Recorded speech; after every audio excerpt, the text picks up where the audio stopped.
Какими обучающими программами через Центр занятости населения Сыктывкара могут воспользоваться женщины в отпуске по уходу за ребенком? Как стать участником этих программ? Вопрос от молодой мамы.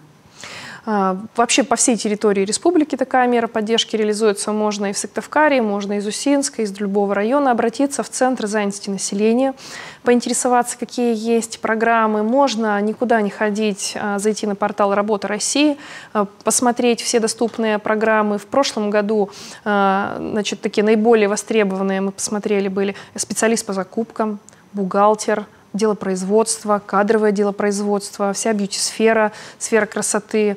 Были, значит, цветоводство было актуально. Самые разные. IT-сфера была востребована. Поэтому нужно выбрать программу по душе, подать заявку через портал «Работа России».